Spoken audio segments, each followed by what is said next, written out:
O caso que aconteceu em Nova Prata, de Arlindo Elias Pagnoncelli, o Zinho, ainda está sendo muito debatido.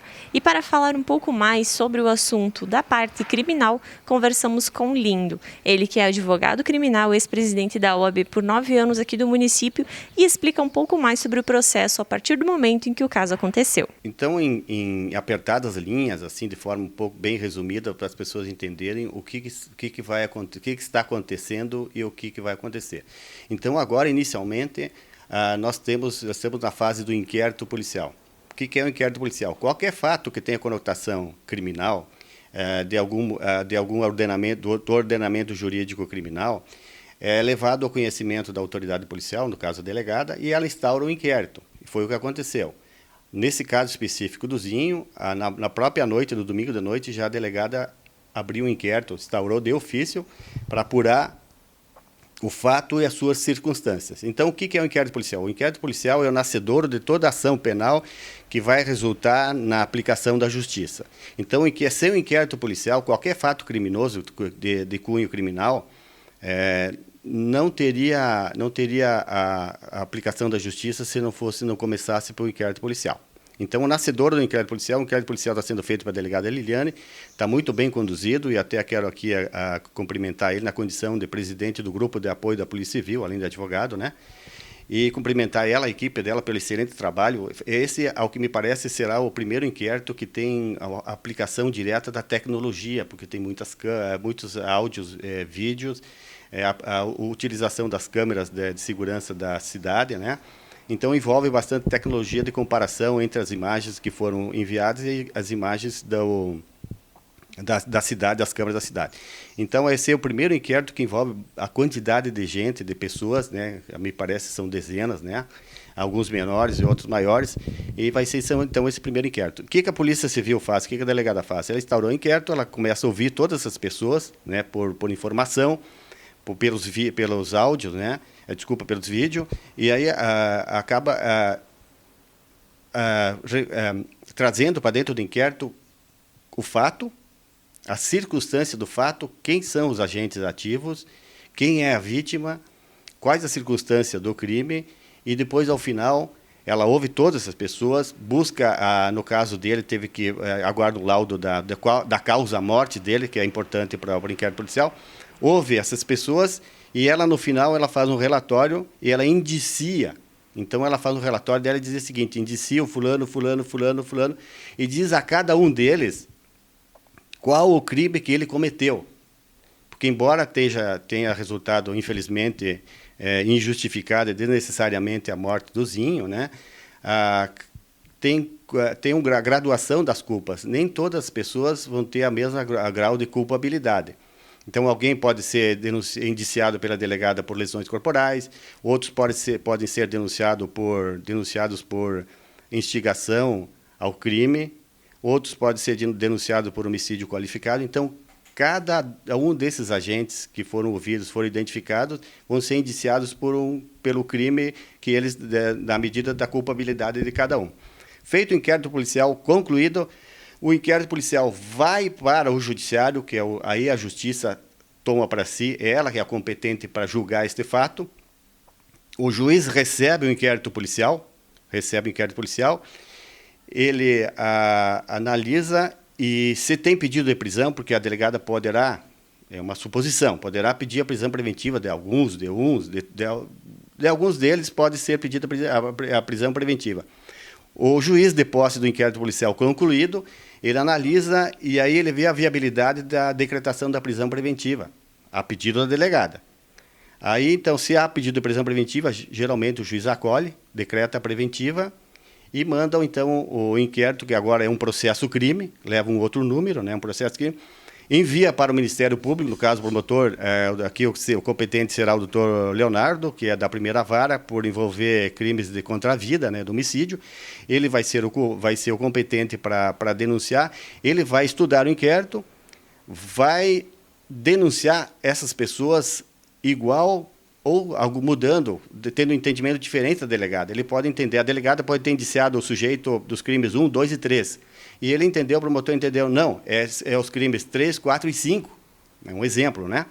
Então, o promotor analisa novamente o inquérito, faz a denúncia. Feita a denúncia, ele entrega, então, devolve o inquérito eletrônico, na forma eletrônica, para o judiciário, e aí o juiz olha a denúncia, ele dá um despacho recebendo a denúncia. Ele olha, analisa, então é caso de recebimento da denúncia, ele recebeu, então assim, está instaurado o processo crime verdadeiramente, juridicamente falando. A partir desse momento, então, ele determina que o cartório, então, emita as intimações, né, com a cópia da denúncia. Então, cada um dos indiciados, 1, 2, 10, 20, vão receber na sua casa, o oficial de justiça vai bater na sua casa, vai entregar, diz, olha, tem uma denúncia aqui, um processo crime contra você, né, uma intimação no processo crime, você tem 10 dias para fazer a sua defesa. Então, aí entra o papel do advogado, certo? Então, recebida a denúncia, ele passa a ser réu. Então, no inquérito policial é indiciado, na fase do processo, então, do judicial do processo crime, ele passa a ser réu, tá? Ele procura o seu advogado, obrigatoriamente tem que ter um advogado, gostando ou não das pessoas, às vezes as pessoas têm um conceito um pouco errado do advogado. Ele ou ela vai procurar o seu advogado, ou não tendo condições, vai procurar a defensoria pública, que obrigatoriamente vai fazer a sua defesa. Vai apresentar essa defesa dentro do processo, com a versão dele, do réu, e arrolando as testemunhas. Pode arrolar 1, 2, 3, 4, 5, até 8 testemunhas, né? Testemunha para cada um dos réus, certo? Apresentada, então, se chama a defesa preliminar ou a defesa prévia no processo, e aí, então, o juiz recebe então, essa defesa. Recebida a defesa do advogado, ele analisa se é caso de absolvição sumária, a primeira situação, que geralmente não é, porque nesse caso acho que vai ser muito pouco provável, quase impossível um juiz absolver sumariamente qualquer um dos indiciados, até porque a culpa ela é aquilatada, ela é apurada durante o processo crime. Então tem todo um processo para apurar se o sujeito, se o indiciado, se o réu vai ser culpado ou não. Correto? Então, recebida a denúncia, a defesa preliminar dos réus, começa, então, a fase do processo propriamente dito. Então, o que vai acontecer? O juiz vai marcar audiência para ouvir as testemunhas de acusação, que o promotor mesmo, na própria denúncia dele, vai descrever o fato, o horário, a circunstância, pormenorizadamente o fato, vai descrever quem são os agentes, vai dizer o grau de culpa de cada um deles, e vai, então, arrolar as testemunhas que presentes ou não, né? Presentes ou que souberam, ou que viram o vídeo. Então, alguém que tem alguma informação relevante para a ação penal de autoria do Ministério Público, do promotor. Então, serão ouvidas as testemunhas, tal.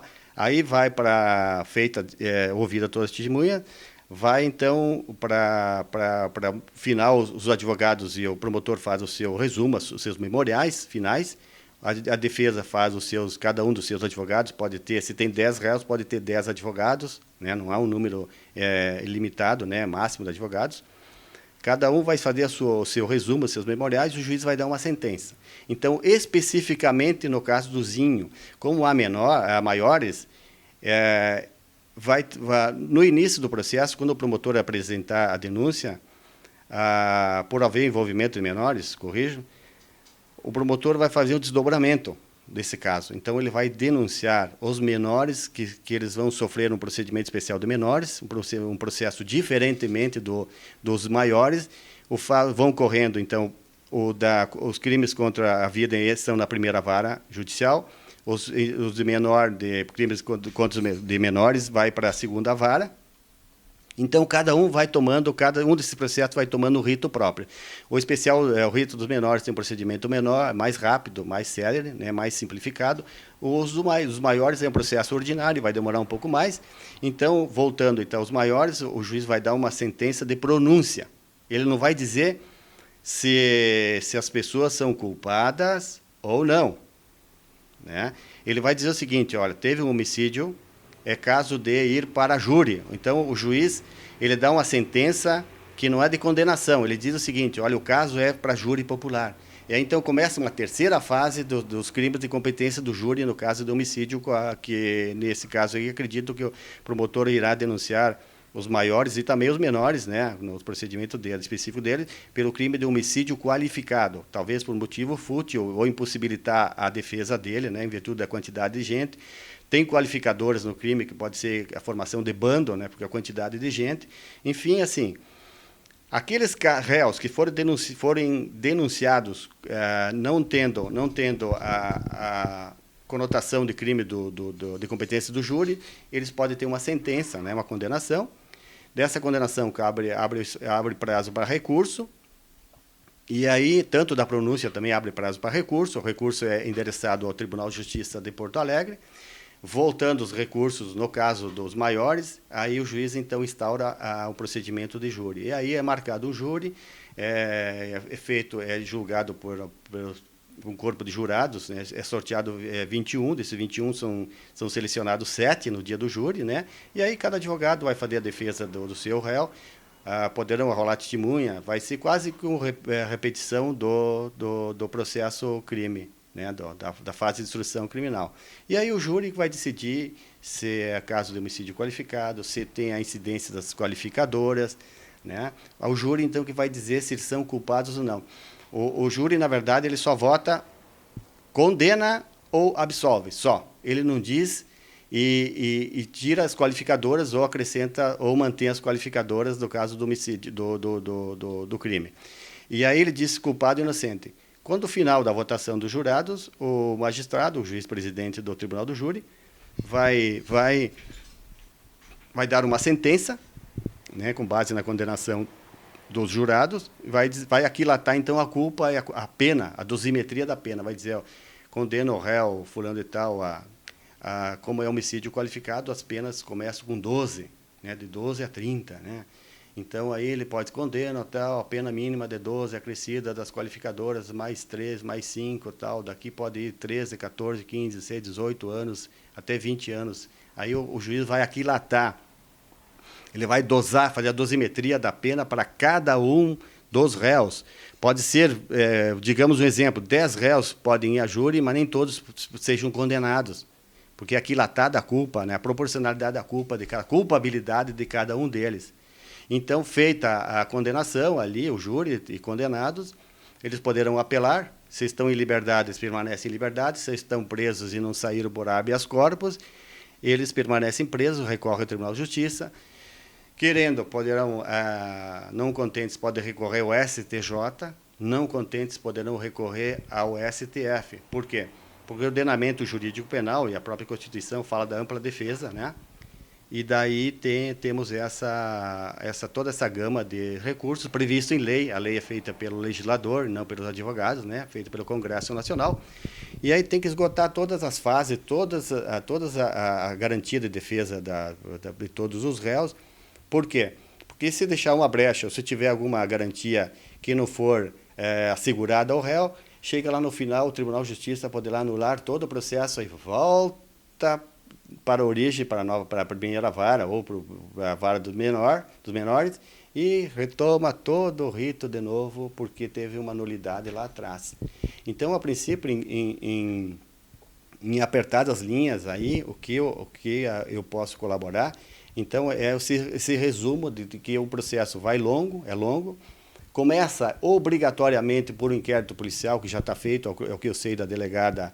Ela vai concluir provavelmente semana que vem em tempo recorde, pela quantidade de gente que foram ouvidas, né, de quantidade de indiciados, de pessoas e trabalho que foi desenvolvido. Semana vai ser em tempo recorde.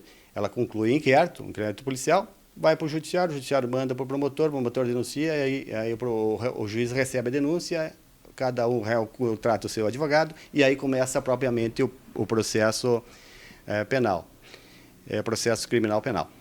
E as pessoas fizeram um movimento que é plenamente justificável, né, pedindo justiça. Então, ao contrário do que as pessoas às vezes pensam, a justiça começa nos casos de crimes, né, obrigatoriamente com o inquérito policial.